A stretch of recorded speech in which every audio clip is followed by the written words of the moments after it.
हमारी पृथ्वी, हमारा घर, सौर मंडल का तीसरा सदस्य, इस असीम ब्रह्मांड में एकमात्र ग्रह जहां पर जीवन संभव है। आज पृथ्वी पर जीवन है, एक उन्नत मानव सभ्यता और करोड़ों जीव जंतु इस धरती पर निवास करते हैं। लेकिन दोस्तों, क्या आप जानते हैं कि इतनी सुंदर दिखने वाली ये हमारी पृथ्वी आखिर आई कहां से और इसका जन्म कैसे हुआ? सागर, महासागर, पृथ्वी पर ऑक्सीजन कहां से आई और एक सबसे बड़ा रहस्य कि पृथ्वी पर जीवन की शुरुआत आखिर कैसे हुई। तो आइए आज इन सभी रहस्यों से पर्दा उठाते हैं और चलते हैं आज से करीब 4.6 अरब साल पहले, एक ऐसे समय में जहां ना तो सूरज था, ना पृथ्वी थी और ना ही चंद्रमा।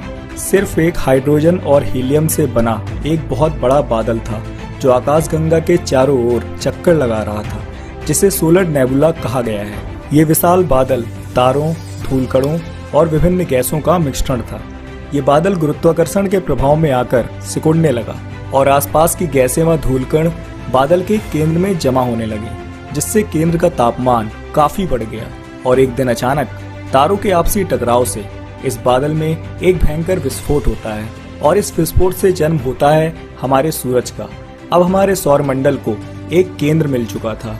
सूरज के गुरुत्वाकर्षण से आसपास के धूलकण और पत्थर आपस में जुड़ने लगे और सूरज के चारों ओर परिक्रमा करने लगे। समय बीतता गया और पत्थरों के आपस में जुड़ने से कई किलोमीटर लंबे सूक्ष्म ग्रहों का निर्माण होने लगा और धीरे धीरे ये सूक्ष्म ग्रह गोल आकार लेने लगे। इन्हीं में से एक थी हमारी पृथ्वी, लेकिन इसे हम अभी पृथ्वी नहीं कह सकते क्योंकि ये इस समय एक आग का गोला थी। ये आज के वेनस यानी शुक्र ग्रह के समान थी। अपने शुरुआती समय में पृथ्वी की सतह का तापमान लगभग 1400 डिग्री सेल्सियस था। यहाँ ऑक्सीजन का नामो निशान तक नहीं था। धरती पर लगातार उल्कापिंडों और धूमकेतुओं की बरसात हो रही थी, जिसकी वजह से पृथ्वी की सतह पर कई किलोमीटर लंबी खौलती लावा की नदियों का निर्माण हो रहा था। पूरी धरती पर ज्वालामुखी विस्फोट हो रहे थे और उल्कापिंड धरती पर आग बरसा रहे थे। इस समय को हेडियन युग नाम दिया गया है। आज से करीब 4 अरब साल पहले ग्रेविटी के प्रभाव से पृथ्वी के सतह की सभी भारी और गर्म पदार्थ केंद्र की ओर आने लगे और पृथ्वी के केंद्र यानी क्रस्ट में जमा होने लगे। इससे पृथ्वी की सतह धीरे धीरे ठंडी होने लगी और ज्वालामुखी से निकलने वाली विभिन्न प्रकार की गैसें हमारे वायुमंडल का निर्माण करने लगी। ऐसा माना जाता है कि इस समय पानी धूमकेतुओं के साथ जमी हुई बर्फ के रूप में पृथ्वी पर आया था। ये बर्फ गर्मी के कारण भाप में बदलने लगी और बादलों का निर्माण होने लगा। ये बादल तेज मूसलाधार बारिश के साथ लगातार कई करोड़ सालों तक इस धरती पर बरसते रहे। ये प्रक्रिया करोड़ों सालों तक ऐसे ही चलती रही, जिसके फलस्वरूप विशालकाय समुद्रों का निर्माण हुआ और अंततः पृथ्वी जलमग्न हो गई। और लगभग इसी समय एक थिया नाम का ग्रह, जो कि मंगल ग्रह से कम आकार का था, करीब 12 किलोमीटर पर सेकंड की तेज रफ्तार से पृथ्वी की ओर बढ़ता चला आ रहा था और कुछ ही देर में ये ग्रह पृथ्वी से टकराता है और एक भयानक विस्फोट होता है। इसे द लेट हैवी बॉम्बार्डमेंट या भीमकाय परिकल्पना नाम दिया गया और इसी की वजह से पृथ्वी का कुछ बाहरी हिस्सा पृथ्वी से अलग हो गया, जिसके फलस्वरूप पृथ्वी का एकमात्र उपग्रह यानी चंद्रमा का जन्म हुआ। धीरे धीरे समय बीतता गया और चंद्रमा समय के साथ ठंडी होती गई और करोड़ों सालों तक लगातार एस्ट्रॉइड्स की बरसात होने के कारण चांद में दाग पड़ गया। लेकिन इस समय चंद्रमा पृथ्वी के बहुत ही करीब था और पृथ्वी के गुरुत्वाकर्षण के कारण पृथ्वी के चारों ओर चक्कर लगाने लगा। और जैसे जैसे समय बीतता गया, पृथ्वी के गुरुत्वाकर्षण के कारण चंद्रमा पृथ्वी से दूर होता गया। आज से लगभग 3.5 अरब साल पहले पृथ्वी पर आर्कियन युग की शुरुआत हो चुकी थी। पृथ्वी पर गिरने वाले उल्कापिंडों और धरती पर ज्वालामुखी विस्फोटों का सिलसिला चलता रहा और समुद्रों के अंदर ज्वालामुखी विस्फोटों से निकलने वाली गैसों और अमीनो एसिड की वजह से समुद्र का जल पूरी तरह से अम्लीय होने लगा और कहीं ना कहीं यही कारण बना पृथ्वी पर जीवन की उत्पत्ति का। ये थे यूनिसेलुलर यानी एक कोशिकीय जीव। ये जीव आज की तरह ऑक्सीजन पर नहीं बल्कि मीथेन गैस पर जिंदा रहते थे, क्योंकि इस समय पृथ्वी पर ऑक्सीजन ना के बराबर थी।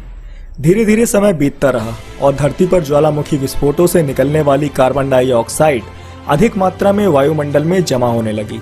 कार्बन डाइऑक्साइड की वायुमंडल में अधिकता हो जाने के कारण कार्बन डाइऑक्साइड की जल के साथ अभिक्रिया शुरू हो गई, जिसके कारण पूरी धरती पर अम्लीय वर्षा होने लगी और धरती की चट्टानें अम्ल की वजह से ठंडी होने लगी और तापमान बहुत तेजी से गिरने लगा। आज से करीब 2.4 अरब साल पहले पृथ्वी पर हिमयुग की शुरुआत हो चुकी थी। पृथ्वी के ज्वालामुखियों में भारी कमी आना शुरू हुई। तापमान -60 डिग्री तक गिर गया। तापमान की इस भारी गिरावट के कारण हमारी पृथ्वी लगभग 2.5 करोड़ सालों के लिए बर्फ के एक गोले में तब्दील हो गई। लेकिन ये समय पृथ्वी के लिए एक वरदान साबित होने वाला था, क्योंकि बर्फ से ढके समुद्रों के नीचे जीवों की संभावनाओं ने पनपना बंद नहीं किया था। धीरे धीरे पूरी धरती पर बर्फ ने अपना कब्जा कर लिया। जहाँ देखो सिर्फ बर्फ ही बर्फ थी। समय बीतता रहा और समय के साथ पूरी धरती बर्फ से ढक गई। लेकिन ये सिलसिला ऐसे ही थोड़ा न थमने वाला था। करीब 1.5 अरब साल पहले पृथ्वी पर ज्वालामुखी एक बार फिर से सक्रिय हुए और वायुमंडल में कार्बन डाइऑक्साइड का उत्सर्जन करने लगे, जिससे वायुमंडल में कार्बन डाइऑक्साइड की मात्रा तेजी से बढ़ने लगी और पृथ्वी का तापमान एक बार फिर से बढ़ने लगा, जिसके फलस्वरूप बर्फ पिघलने लगी और बड़े बड़े हिमखंड पिघलकर समुद्र का निर्माण करने लगे। धरती का वातावरण एक बार फिर से सामान्य होने लगा। आज से करीब 1 अरब साल पहले हिमयुग के अंत तक जल में बहुकोशिकीय जीवों का विकास होने लगा था। अलग अलग प्रकार के जीव विकसित हो रहे थे। कई प्रकार की मछलियां, विभिन्न प्रकार के कीड़ों और पेड़ पौधों का विकास शुरू हो चुका था। यही पौधे फोटोसिंथेसिस की क्रिया द्वारा ऑक्सीजन का निर्माण करने लगे और अब धरती पर भी पेड़ पौधे फलने फूलने लगे थे, जिससे ऑक्सीजन का अधिक मात्रा में उत्पादन होने लगा और वायुमंडल में ऑक्सीजन की मात्रा धीरे धीरे बढ़ने लगी। समय बीतने के साथ साथ जल में रहने वाले कुछ जीवों में आनुवांशिक बदलाव हुए, जिसकी वजह से कुछ ऐसे जीव विकसित हुए जो जल से बाहर निकलकर जमीन पर अपने कदम रखने लगे। ये थे एम्फीबियंस, यानी उभयचर, जो पानी और जमीन दोनों में जिंदा रह सकते थे। समय बीतता गया और धरती पर जीवों के विकास की प्रक्रिया चलती रही, जिसमें कई प्रकार के जीव शामिल हैं। इनमें उड़ने वाले जीवों के अलावा कुछ रेंगने वाले जीवों की प्रजातियां भी जन्म लेने लगीं। समय गुजरता गया और आज से लगभग 23 करोड़ साल पहले पृथ्वी का वातावरण काफी हद तक आज के समान बन चुका था और धरती पर जीवन के विकास की प्रक्रिया प्रारंभ हो चुकी थी। और ऐसे में धरती पर एक ऐसी प्रजाति विकसित हुई जो आगे चलकर इस पूरी धरती पर राज करने वाली थी। ये थे विशालकाय डायनासोर्स, यानी एक विशालकाय छिपकली। डायनासोर्स हमारी ही तरह इस धरती पर वास किया करते थे।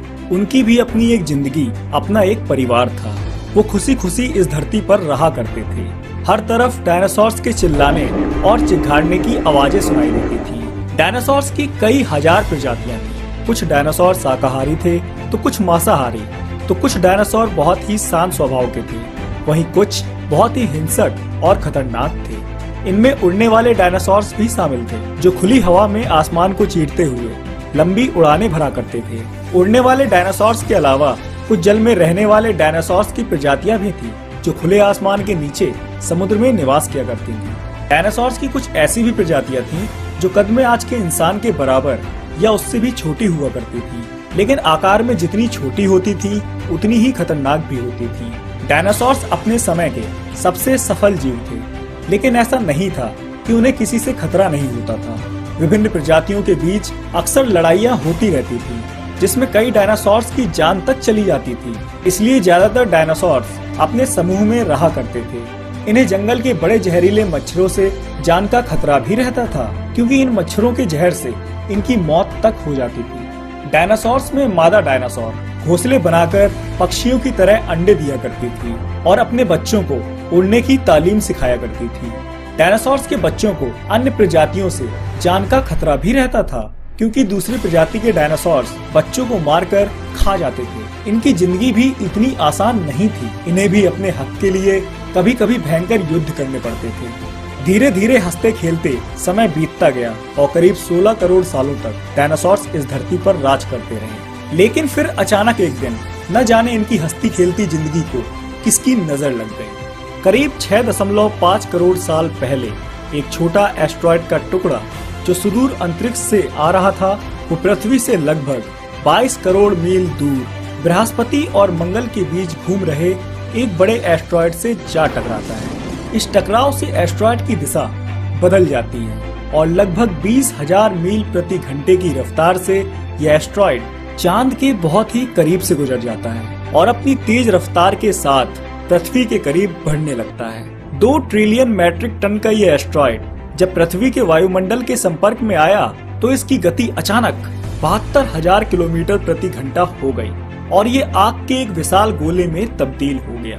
घर्षण की वजह से ये चमकता हुआ आग का गोला धरती पर मौजूद सभी जीवों को अंधा कर रहा था। इसकी रफ्तार इतनी अधिक थी कि इसने 4 मिनट में ही अटलांटिक ओशियन को पार कर लिया। धरती के सभी जीव इस भयानक उल्का की गर्मी को महसूस कर सकते थे और फिर कुछ ही पलों में 40 किलोमीटर के व्यास वाला ये एस्ट्रॉइड मैक्सिको की खाड़ी के पास जमीन से टकराता है और एक भयंकर विस्फोट होता है। ये विस्फोट कई हाइड्रोजन बमों के विस्फोट के बराबर था। इस विस्फोट के कारण धरती की सारी धातु दूर अंतरिक्ष में चली गई। ये विस्फोट इतना शक्तिशाली था कि इससे जमीन पर एक विशाल गड्ढा बन गया।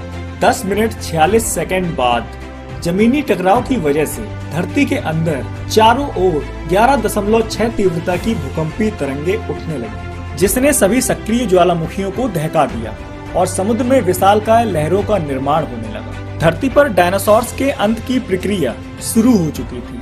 रेडिएशन की वजह से 900 किलोमीटर के दायरे में आने वाले सभी जीव जलकर राख हो रहे थे। विस्फोट की वजह से जो लाखों टन धातु अंतरिक्ष में गई थी, ग्रेविटेशनल पुल के कारण 10 मिनट 18 सेकंड बाद वो अंगारों के रूप में पूरी धरती पर बरसने लगे। वहीं दूसरी ओर धूल का एक बहुत बड़ा बादल 8000 किलोमीटर प्रति घंटे की रफ्तार से इन मासूमों की मौत बनकर आ रहा था। गर्म हवाओं का तापमान 150 डिग्री सेल्सियस तक बढ़ जाने के कारण पेड़ पौधों की सारी आबादी जलकर राख हो गई थी। विस्फोट के 70 मिनट 40 सेकंड बाद धरती का तापमान 200 डिग्री सेल्सियस तक बढ़ जाने के कारण जो डायनासोर्स विस्फोट के इलाके से काफी दूर थे, वो भी इस गर्मी से बच नहीं पाए।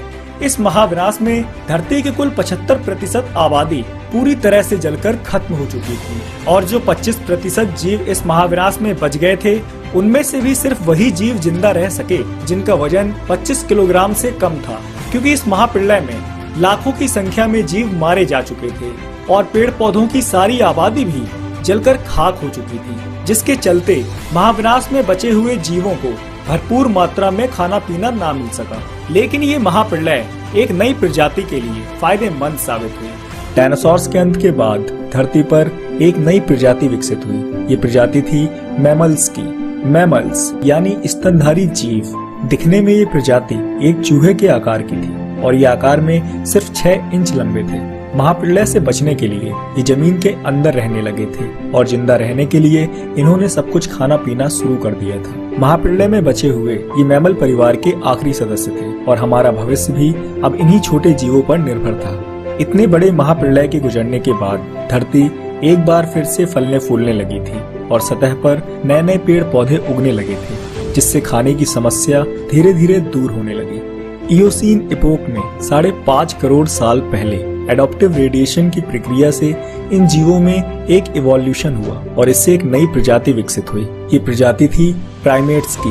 प्राइमेट मैमल परिवार से विकसित सबसे पहले जीव थे। ये जीव दिखने में बंदर के आकार के थे। ज्यादातर ये जीव पेड़ों पर रहते थे और फल खाते थे। धीरे धीरे समय बीतता गया और लाखों सालों बाद इन प्राइमेट्स में एक महत्वपूर्ण इवोल्यूशन हुआ और इनकी पूंछ धीरे धीरे छोटी होने लगी, शरीर लचीला होने लगा और हाथ लंबे होने लगे। ये थे हमारे पूर्वज द ग्रेट एप्स, पैरोलापिथिकस। इन्हीं से मानव जीवन के प्रथम चरण की शुरुआत हुई। ये अफ्रीका महाद्वीप के पूर्वी जंगलों में निवास करते थे। पैरोला पेड़ों पर रहते थे और एक डाल से दूसरी डाल पर झूलते रहते थे। ये पेड़ों पर चढ़ सकते थे और कभी कभी ये अपने दोनों पैरों पर भी खड़े हो जाते थे। ये डालों पर झुककर चलते थे और इन्हें अपना खाना पेड़ों से ही मिलता था। ओलिगोसीन इपोक में आज से 3 करोड़ साल पहले ग्लोबल कूलिंग हुई। घास के मैदान बढ़ने लगे और जंगलों में भारी कमी आना शुरू हुई। तब ऐसे में खुले मैदानों में रहने वाले जानवर विकसित होने लगे और ये जानवर दूसरे जानवरों का शिकार करने में भी सक्षम थे। करीब 1 करोड़ साल पहले धरती का वातावरण काफी हद तक आज के समान बन चुका था और हमारे पूर्वजों का जीवन अच्छे से फल फूल रहा था। तभी अचानक 40 लाख साल पहले धरती की टेक्टोनिक प्लेट्स में हलचल हुई और अफ्रीका के पूर्वी इलाकों में एक नई पर्वत श्रृंखला का निर्माण हुआ। ये पर्वत श्रृंखला थी ईस्ट अफ्रीकन रिफ्ट वैली।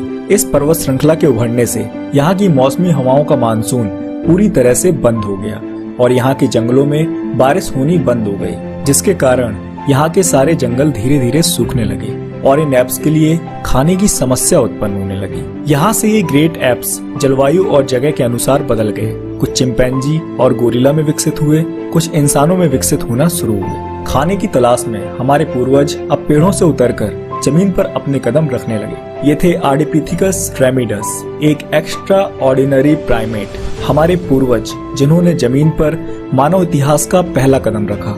यहाँ से इन्होंने सीधे खड़े होकर अपने दोनों पैरों पर चलना शुरू किया। इनका दिमाग एक संतरे के आकार का था और इनका वजन 80 पाउंड तक था। ये किसी भी काम को कॉपी करना और उससे सीखना जानते थे। दो पैरों पर चलना एक बहुत ही अहम विकास था। दो पैरों पर चलने से अब ये सीधे खड़े होकर दूर दूर तक नजर रख सकते थे। जमीन पर चलने से हमारे पूर्वजों का खाना और रहना तो आसान हुआ, लेकिन जंगली जानवरों से अपनी सुरक्षा अब एक महत्वपूर्ण चुनौती बन गई थी, क्योंकि उस समय तक बड़े मांसाहारी जीव भी विकसित हो चुके थे जो खुले मैदान में शिकार करने में सक्षम थे।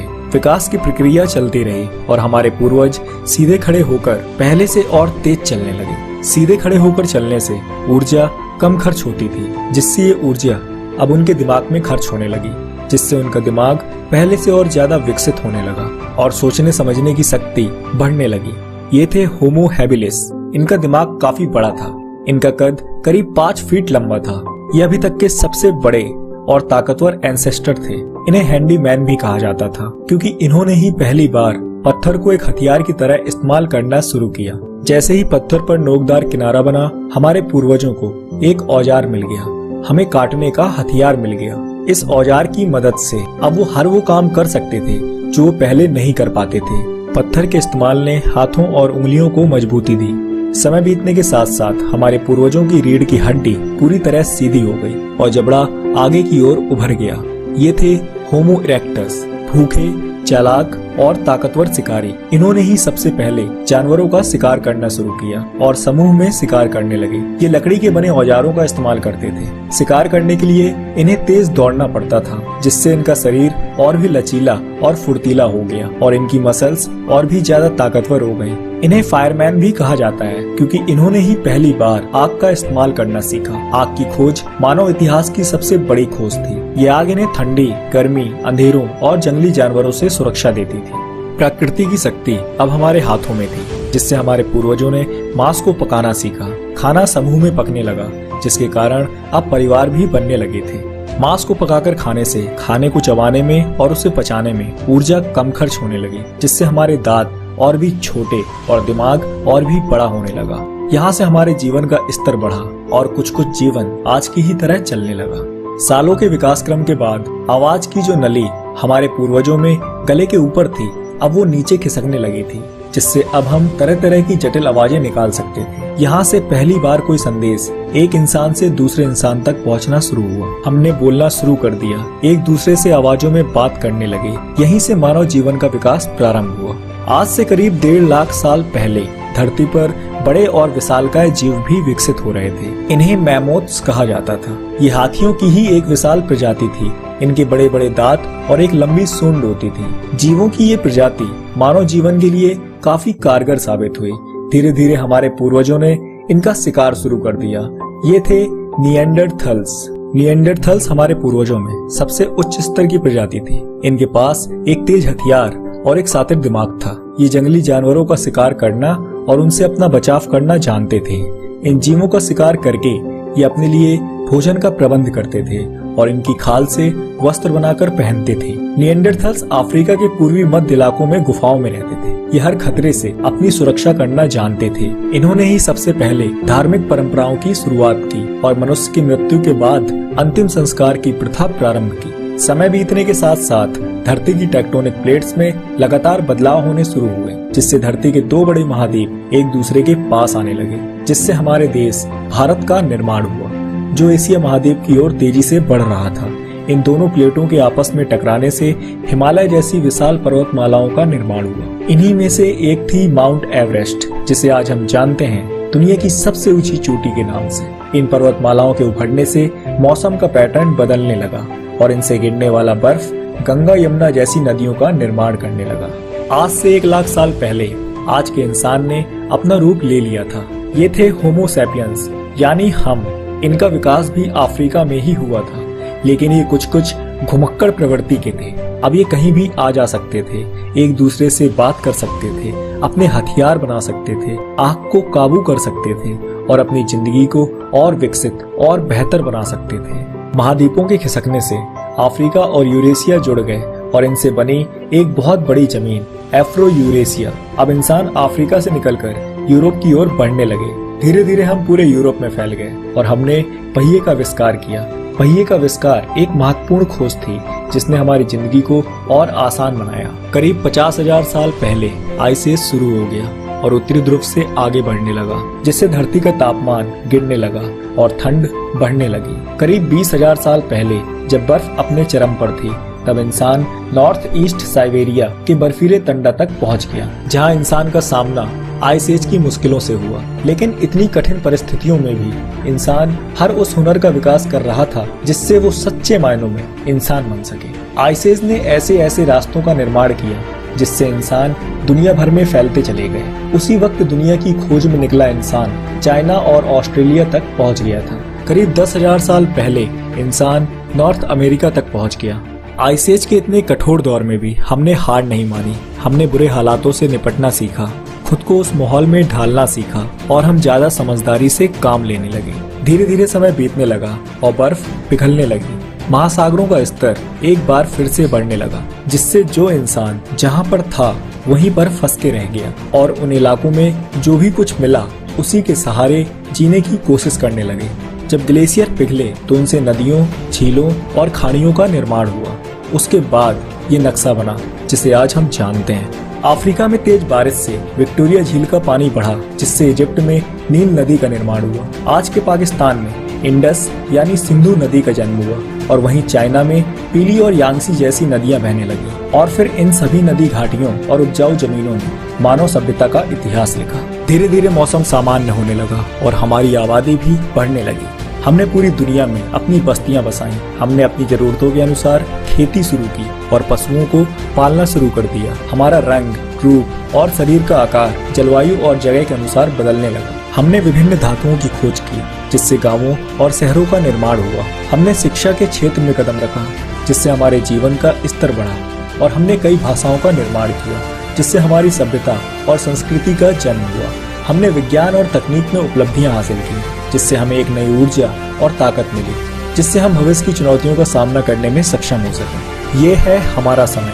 आज हम पूरी तरह विकसित हैं। इस धरती पर हम इंसान अब इकलौते ऐसे जीव हैं जिसमें सोचने समझने की क्षमता अपार है। इस दुनिया में हमारे जैसा अब और कोई जीव नहीं। तो दोस्तों, आज का ये वीडियो आपको कैसा लगा? अपनी राय हमें कमेंट में जरूर दें। वीडियो पसंद आया हो तो इसे ज्यादा से ज्यादा लाइक और शेयर करें और ऐसे ही